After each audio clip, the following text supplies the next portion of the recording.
With the latest agriculture news from across the state and nation, it's time for the AgNet News Hour from AgNet West. Here's your host, Sabrina Halvorson. Good morning, and thank you for joining us this morning on the AgNet News Hour. Coming up later, there are improvements in groundwater levels, but challenges remain for farmers. To start the day today, the American Heart Association held a news conference Monday on the use of food as medicine and the health benefits from that approach. And that is the main topic for today's show. We start with Nancy Brown, Chief Executive Officer of the American Heart Association, who talked about the association's 100th birthday and current challenges. At that time, on June 10th, 1924, heart disease was considered a death sentence. There was no treatment and no hope. But the association's founders believed that if we had a better understanding of heart disease, treatments would follow and lives would be saved. Fast forward to today, and there are not only treatments, but proven ways to lower your risk for heart disease as well as for stroke. As a result, efforts led by the association have cut death rates from heart disease by half in the past 100 years. Deaths from stroke have been cut by a third since the founding of our American Stroke Association in 1998. But as we look to our second century, the trends are ominous. Heart disease remains the leading cause of death in the United States, and both the prevalence and cost of cardiovascular disease is projected to increase substantially over the next 25 years without critical interventions. According to two American Heart Association presidential advisories released last week, 61% of U.S. adults will have some form of cardiovascular disease by 2050, up from about half of adults currently. In addition, obesity rates will increase from 43.6% to 60.6% among adults, and from 20.6% to 33% among children during that same time. We also project that the total direct and indirect cardiovascular disease-related costs in the United States will nearly triple from $627 billion in 2020 to $1.8 trillion in 2050. The good news is we can prevent these projections from becoming a reality. We know the key measures for improving and maintaining cardiovascular health. We call them Life's Essential 8. One of those key measures is healthy eating, and as we move into our second century of life-saving work, the association is putting unprecedented emphasis on several things, including improving our understanding of the food we eat, integrating nutritious foods into healthcare as an effective way to treat, manage, and prevent chronic disease, and ensuring that healthy food is available and affordable for all. Today, alongside Deloitte and Research America, we are looking at the future of food and the need to create sustainable food and healthcare systems that ensure nutritious foods are accessible to all communities nationwide in ways that improve public health.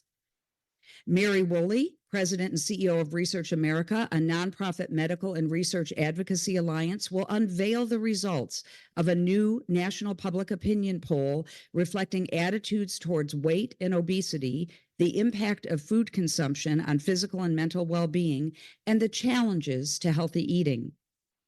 James Cascone, a partner at Deloitte who serves as the Future of Food leader for the Americas region, will discuss a new report being released today examining the systemic factors that influence people's ability to access healthy food and the implications for prevention, treatment, and care of cardiovascular diseases.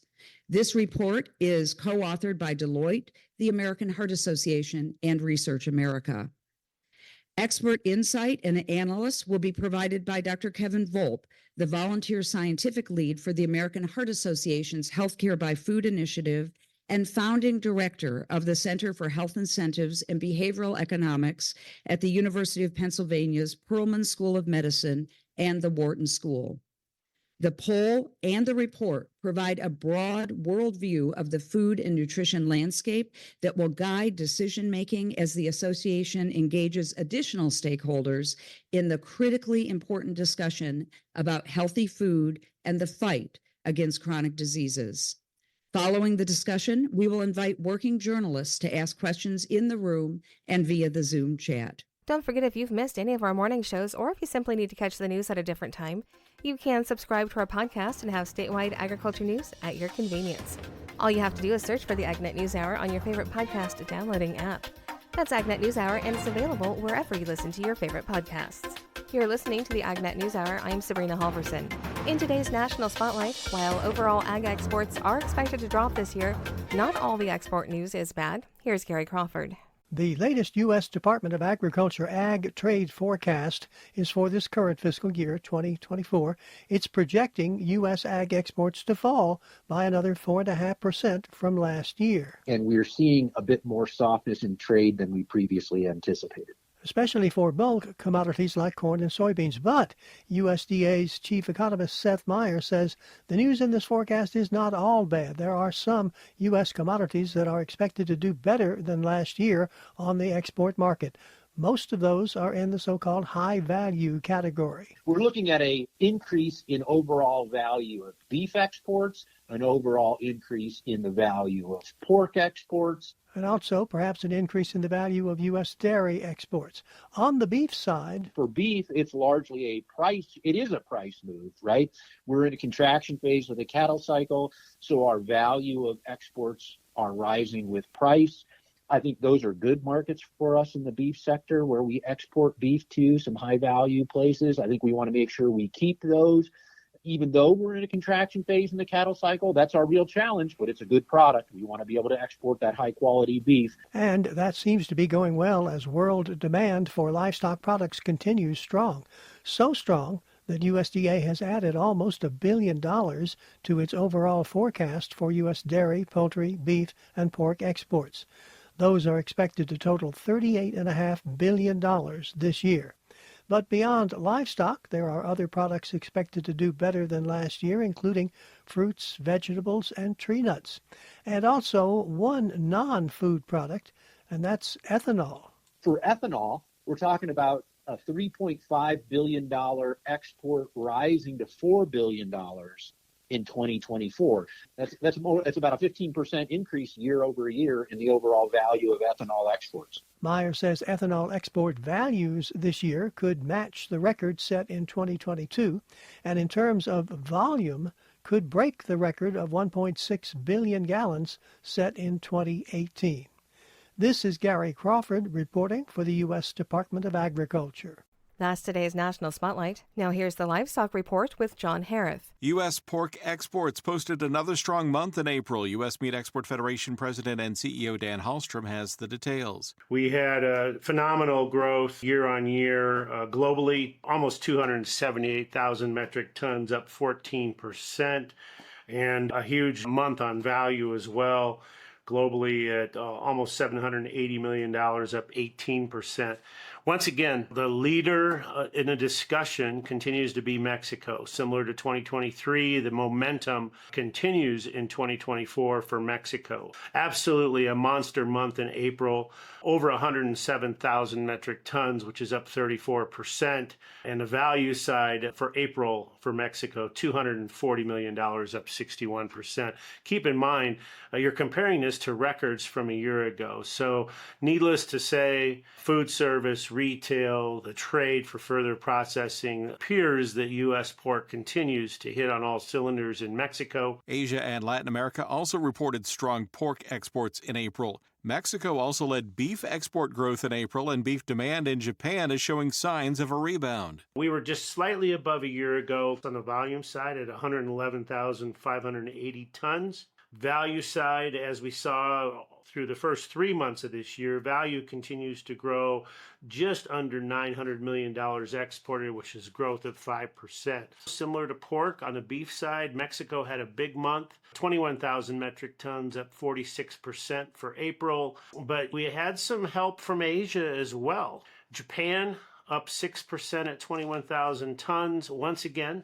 with a dollar as strong as it's been, this is encouraging on Japan. And I think what we're seeing not only in Japan, but we're seeing it in Korea and Taiwan as well, it's becoming more and more evident that the food service sector is indeed starting to rebound.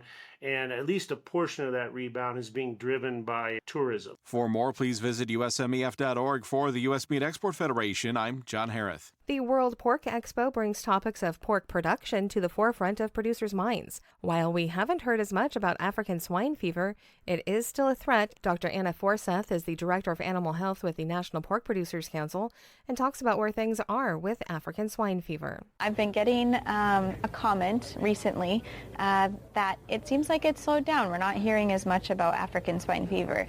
And I would agree that we're not hearing as much about African swine fever, but I think the message that I would like producers to hear is that the threat remains. It's not like countries are eradicating this virus. ASF is in more parts of the world than not, and so the threat, the risk is the same as it was when we were really talking about ASF, and so we need to continue to focus on preparedness and response and on-farm biosecurity. Forsyth says that work on a vaccine still is progressing as quickly as possible. Yeah, the vaccine research continues. There are, several different vaccines.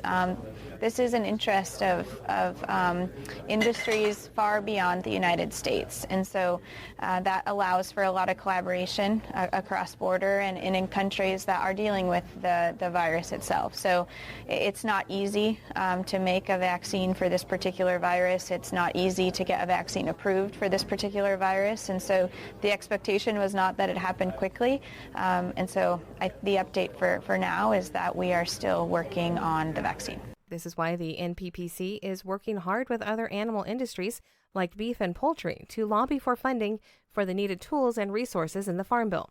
Dr. Forsyth calls it a barnyard approach. And so animal health priorities, and as you mentioned, amongst the barnyard, focus on a few different areas. First, funding for the National Animal Health Laboratory Network. So here in Iowa, you've got a fantastic veterinary diagnostic lab, a lot of updates to that laboratory recently, and so that's certainly a member lab of the NALM. So continued funding for those laboratories. The National Veterinary Vaccine and Countermeasures Bank historically has really focused on foot and mouth disease vaccine and will continue. Should we get an approved African swine fever vaccine, that would be an important asset for storing that vaccine in the event that we need it. This is the AgNet News Hour. I'm Sabrina Halvorson. We will be back in just a moment with more agriculture news. Coming up in a few moments, we'll have today's This Land of Ours report, but first, more of the day's agriculture news. And with today's AgNet West headlines, here's Brian German. While groundwater levels have improved, there is still a concentrated focus on the effective implementation of the Sustainable Groundwater Management Act. Executive Director of the California Farm Water Coalition, Mike Wade, described the current landscape of California groundwater sustainability. I get the sense that things are beginning to improve. I think DWR reported at Aqua that there were 73 groundwater management plans that had been approved, 13 that are still under consideration or have gone back for revisions, and then only 6 that have been rejected, and they're, potentially going into an oversight situation from the state board. So I think, while the future of ag in California with respect to groundwater is still troublesome because of pumping restrictions that we're facing going forward, and reducing overdraft is still a problem. There will be impacts in agriculture. I think we're seeing from Cigna's perspective, there's progress being made in getting plans done and approved and being implemented. The deadline to submit applications for the 2025 Farm Bureau Ag Innovation Challenge has been extended. Presented by American Farm Bureau Federation and Farm Credit, the competition aims to spotlight innovative solutions for issues facing farmers, ranchers, and rural communities. Entrepreneurs now have until June 22nd to submit their ideas for the competition. The overall winner receives $100,000 with $25,000 for the runner-up and $10,000 for 2 additional finalists. 10 semifinalists will be chosen by September 3rd to pitch virtually for a spot in the Final Four. Finalists compete for additional prizes at the AFBF convention in January 2025. Eligible applicants must be Farm Bureau members, though non-members can join. More information about the Farm Bureau Ag Innovation Challenge is available at fb.org/challenge. The USDA has proposed a new rule, poultry grower payment systems and capital improvement systems to address competition issues in the poultry industry. This rule targets abuses in grower ranking or tournament payment systems and the additional capital investments often required by poultry companies from their contract growers. The key points of the proposed rule include the prohibition of unfair deductions, where deductions from the base price in contracts for broiler chicken growers would be banned, allowing only performance-based bonuses. Additionally, it aims to provide growers with tools to identify risks associated with capital improvement demands, enabling them to avoid taking on large debts unnecessarily. Moreover, the rule would establish a duty of fair comparison to ensure that grower comparisons or tournaments are conducted equitably and do not disadvantage certain growers. This rule is the third in a series of USDA regulations under the Packers and Stockyards Act designed to create fairer markets. Public comments on the proposed rule can be submitted via the Federal Register. The USDA's broader efforts aim to increase market transparency, ensure fair competition, and protect producers and consumers. New herbicide options are helping California rice growers with weed management this year. Rice Farm Advisor Whitney Brim DeForest explained how some of the new options can be used. So Loyant is fluoroperoxyfen benzoyl, the active ingredient, and it is a new mode of action for us here in California. It doesn't have excellent grass control, but it has some suppression of grasses. And then some of the tank mix options, we're finding it enhances the control of things like propanol and regiment bispirite sodium. So it enhances those two when it's used as a tank mix. So control is better than it would be alone with either two products. But its real strength is with sedges and broadleafs. Again, it's a foliar applied product that works in all of our different drill seeded versus water seeded systems. And then Cliffhanger was registered just recently, so this will be the first time we get to use that. It's benzobicycline, so we've had Butte registered for a little while now, and Butte is a granular formulation of that product mixed with halosulfuron. So Cliffhanger will be a foliar applied product, and it's very, very strong, again, on rice-field bulrush and small flower umbrella sedge, so our two major sedge species, and then also on Sprangletop. But again, as a tank mix partner, perhaps I'm going to be looking at that this year, and definitely as a combo with a granular at the beginning of the season. So maybe Serrano followed by Cliffhanger. The Western Region Certified Crop Advisor Program will be accepting applications for honorariums until August 2nd. WRCCA Executive Board Member Erin Wingate highlighted details of the honorarium program. We also have 4 $500 honorariums available for professors who are interested or already providing agronomy-related coursework. And we ask that they write and submit a plan of how they would like to use the funds if they win the honorarium. So we want to get an idea of the kinds of lesson plans or projects that teachers are putting together to encourage their students to learn and participate in agriculture. And the applications are open online now. For professors, it's www.wrcca.org/honorariums. I'm Brian German for AgNet West Radio Network. People around the globe paid a little more for food last month. That's coming up on This Land of Ours. The UN Food and Agricultural Organization's Food Price Index stood at 120.4 points in May, which was up 0.9% from its revised April level. Increases in the price index for cereal and dairy products slightly more than offset decreases in those for sugar and vegetable oils. The meat index was unchanged. It was the third consecutive monthly rise in the index, but still remained down 3.4% from the same time in 2023 and 25% below the peak in March of 2022. The cereal price index took the biggest jump in May, rising 7.3 points or 6.3% from April to the average of 118 points in May. The sugar index had the biggest drop, coming in at 117.1 points, down 9.5 points or 7.5%. Are bugs bugging you at your cookout or picnic? Gary Crawford has some advice from an expert on this edition of Agriculture USA. It's summertime, summertime, summertime. Yes, it is here, full force, and out there on the Major League Baseball diamonds. Playing baseball in the sun are the so-called boys of summer, while many of us are trying to have cookouts and picnics and are fighting our annual battles with the bugs of summer. Yes. Bugs. Coming up, some expert advice about the bugs of summer on this edition of Agriculture USA. I'm Gary Crawford.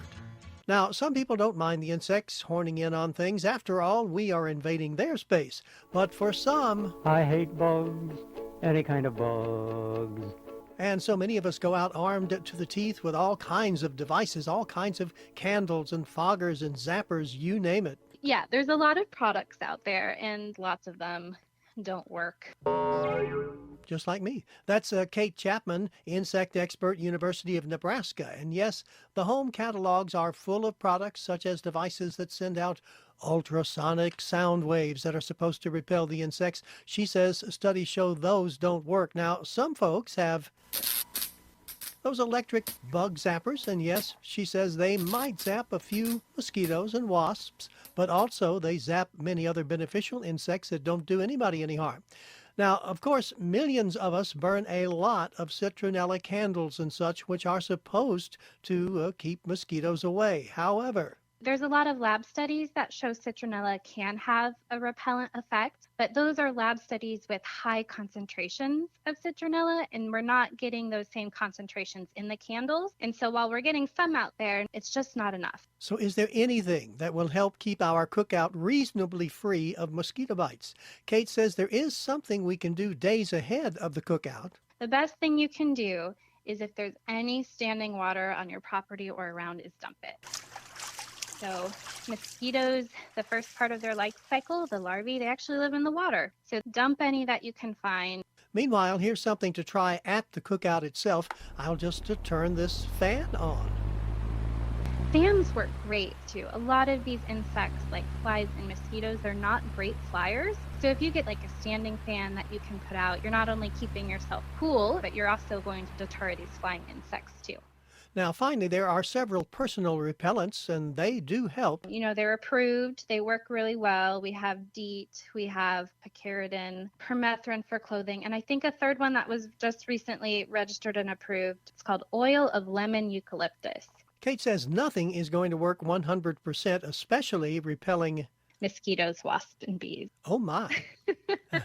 Yes, but what about ants? One of my favorite 50s science fiction movies is Them. The one about those giant ants. Is there any type of gas we could use? No, we can't take a chance. It might poison the whole city.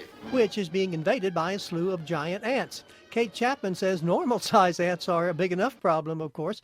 In some cases, folks just do not want any ants around a cookout or picnic. No tolerance for them, but it's really hard to keep them totally away. You can always go the pesticide route with ants, but, you know, ants live outdoors. That's just where they're going to be. And you can do a pesticide, but chances are they're going to come back a week later. Now, some people try the various bait traps and such. We usually only recommend those if we find them foraging inside. Kate says she gets a lot of calls from people whose homes have been invaded by foraging ants. Now, you'd think a simple solution would be one of those poisoned bait products. But a lot of it goes down to what type of ant problem it is. You know, here in Nebraska, we have a dozen different ant species, and some ant species prefer the really sugary bait traps, and some ant species won't even go near them. So if someone calls me, first thing I say is, well, we need to figure out what it is. Bring me a sample so I can look under the microscope, and then we can go from there. Kate says many people come to her after searching online for so-called surefire insect control tricks. And indeed, she says when you search for those, you'll get literally thousands of hits that are going to tell you, oh, vinegar works, oh, cayenne pepper, cinnamon, things like that. Just kind of be wary. That's going to be my biggest piece of advice.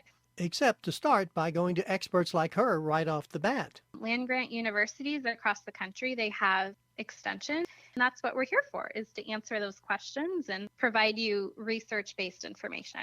And there are solutions out there for almost every insect problem that's bugging you, except maybe if the insects are 30 feet long. That one might be a problem. This has been Agriculture USA. I'm Gary Crawford reporting for the U.S. Department of Agriculture. This segment is brought to you by Live Earth Products. To get to know a little more about Live Earth Products, we're talking on the phone today with Vice President Russell Taylor. For the Conservationist of the Year, what goals would you like to see occur this year? So this is continuing work as the Certified Crop Advisor Conservationist of the Year. They're looking for certified crop advisors who are trying to aid farmers in getting information or conservation practices one thing we've identified that is keeping farmers from getting conservation practices is actually just information and products. The current federal regulations actually were written in the 1950s. And at that time, those rules were only restricting fertilizers and pesticides. They didn't put into account other developing technologies such as plant biostimulants and some of these newer technologies we're using in agriculture. And so for 2024, our goal is to really help change the laws that are impacting biostimulant regulation to allow them to be used and treated as a fertilizer, not as a pesticide. So, what does that process look like to go through that and get that change to be where it needs to be? Well, actually, there's a very long on-ramp. We've been working on this since 2014, and the bricks that we've laid on this path are now hopefully being included in the Farm Bill. So more than anything now, it's just supporting the work we've already done, trying to get legislators aware of the problem and hopefully enact those rules. There's an act right now by California regulators. It's called the Plant Biostimulant Act. And so the best thing that farmers can do is call up and say, hey, we support this language. This is going to give us more tools to enact those conservation practices and have more products available to us. To get to know more about Live Earth products, you can visit them online at liveearth.com. That is spelled LIVEARTH.com. This is the AgNet News Hour. We will be back in just a moment with more agriculture news. You're listening to the AgNet News Hour. We continue now with the American Heart Association's discussion on food as medicine. James Cascone of Deloitte talked about a recent research study into the effectiveness of food as medicine. The first is that it's very multifaceted. So when you look at the food system, you look at the health system, it's very interconnected, especially when you look at it through like a value chain or circular perspective, all the way from sourcing, as far as how we actually grow our food, very prevalent as far as monoculture type of food growing practices, to moving more towards regenerative practices, to food processing and food manufacturing and the additives or have claims of being healthier. And so understanding at a more molecular level as far as what actually goes into our food and that it's truly healthy for us is really, really critical, all the way to the point of consumption or point of service, if you will, around the foods we actually consume. And we have choices every day, though some communities don't have as many options as we do, specifically in rural areas. Or as some of the research shows in some of the southern counties in the U.S., there's less accessibility and less options around healthier food. So you'll see that in the report. Taking a more holistic and systems-oriented approach is really, really critical. Once you understand the ecosystem and how it's truly connected, you begin to understand how it's important to actually transform the food system and drive positive health outcomes in a way that's actually beneficial to all of us, as well as the environment. So it can be a win-win proposition. And so you'll see that in the report. One of the illustrations I really like is around the brain map, which is really great. It really shows you how it all comes together. And I'm a big picture kind of person. So I like to understand the big picture and then say, how do we solve for this together? So it's really, really important. And then diverse stakeholder action. No single company can do this alone. One of the things we typically hear from private enterprises is that the cost to transform, to do better, could be prohibitive. And so how do we work together between public-private enterprises with wonderful advocacy groups like Research America, with the American Heart Association, to really drive these positive health outcomes? It's really, really critical. So we need to work together with policymakers, with commercial private enterprises, as well as government agencies. We see a huge impact from grants and incentives that government agencies can actually provide to companies to actually invest in better outcomes for us through transforming the food system. So it's definitely a collective action.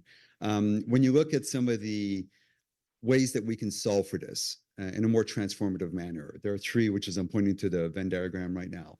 So taking a more healthcare and consumer-driven approach is absolutely critical, because even if you provide the accessibility and you provide more nutritious food, we still all need to make decisions around what we eat. I still have the occasional cookie, right? I try to be good, but it's difficult, right? But the more informed you are, the more educated you are, the better. So the more we can educate consumers across all demographics, rural, urban areas, and still allow them the optionality to make the right choices is what's really critical here. But that education is really, really critical. I'm really excited about the periodic Table of Food initiative in particular. So looking at food at a biomolecular level, looking at the intricacies around how food is actually produced is so, so critical. It's something I'm personally passionate about as well, just from a human sustainability perspective. So it's those types of healthcare and consumer-driven solutions. There are apps out there now that you can actually scan, a barcode, and it tells you what additives go into your food, which is really helpful. You may still choose to buy it, but if you think there's a potential harmful additive in your food product, I say potential because the science may vary. You still make an informed decision as a consumer. So that's really, really critical. Strengthening policy and consumer engagement, absolutely critical. Engaging consumers, educating consumers is of paramount importance, especially in rural areas, as we've seen. And so helping people make informed decisions, having clean labels on food, making it easier for people to read food labels, things of that nature, I think will help tremendously. And then looking at the future of food systems, technologies, and innovation. This in particular inspires me because there's so much innovation now in the food industry, and it's so connected to the healthcare industry. Whether it comes from just having sensors that allow you to understand the impact that certain foods have on blood glucose. Just when you think of how we're structured, right? We're one big chemical, if you will, biological machine. And so everything we ingest has a tremendous impact on us, either in the short term or longer term. So understanding those longer term impacts is really, really critical. And I think all the research that we've done here jointly is amazing. The research that everyone continues to do in this space around food and health and the interconnection, the convergence, if you will, of the two is absolutely paramount to our own well-being. So really excited about this. I encourage you to read the report. During that same news conference, Dr. Kevin Volpe, a volunteer and scientific lead for the American Heart Association's Food is Medicine initiative called Healthcare by Food, discussed the goal to give more people access to healthy food. I'm going to talk a little bit about the AHA's Healthcare by Food initiative and some of what we observe when we look at this report. There's a number of statistics that really leap off the page. 77% of people surveyed say they would like to eat healthier. 64% say that the eating pattern, diet, they acknowledge, they recognize that contributes a great deal to weight. And 60% believe the cost of healthy food is a top barrier to eating a healthier diet. I was struck throughout the report and the survey that cost really does loom large as a big barrier to many Americans. This probably shouldn't surprise any of us. We're well aware of the fact that inflation has been high. A lot of people are struggling, and there's a real mismatch in many cases between the supply and availability of healthy food, where people live, and what it costs. I think there's also, when we think about the Healthcare by Food initiative, a lot of what we're trying to do is figure out what evidence can be generated on what's effective, what's cost effective, how can we better leverage the capabilities of America's healthcare system to make healthy food more accessible to more people. And what was striking about this is food is medicine is still, from the consumer standpoint, a concept people are relatively unaware of. So we have a lot of work to do there in terms of communication and marketing. But that said, a lot of people are very familiar with the concept of product prescriptions, 84%. So in some sense, this has begun to enter into the lexicon of what people are familiar with. People are very aware of the need to eat healthy food. These programs are still in a nascent stage. And so we need to both build evidence and build awareness more broadly on what's possible. We've thought about, in the AHA's Healthcare by Food initiative, we've thought a lot about building on existing evidence. So there's a lot of very important existing evidence from the WIC program on diet quality, on the rates of immunization, even on childhood school performance, all sorts of evidence and lots of different carefully done studies on WIC. Commonly, people think of food as medicine initiatives as being comprised of medically tailored meals, product prescriptions, medically tailored groceries. And the strongest evidence existing is in medically tailored meals, where there's some very encouraging evidence on the impact of hospital readmission, hospital costs. Product prescription, medically tailored groceries, we have pretty good evidence that this reduces food insecurity and improves people's diets. But we have a lot of important gaps that we need to address, and this is where we're really focused. really trying to figure out what is the optimal dose, duration, the mode of delivery. How do we think about getting people initially engaged? As James said, a lot of this is thinking about patients as consumers who have lots of choices.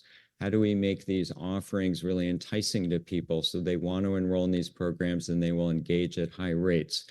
How do we think more broadly about behavior change and habit formation? That was also identified in the survey as something people acknowledged as really important. Healthy eating habits. How do we help people form healthier habits?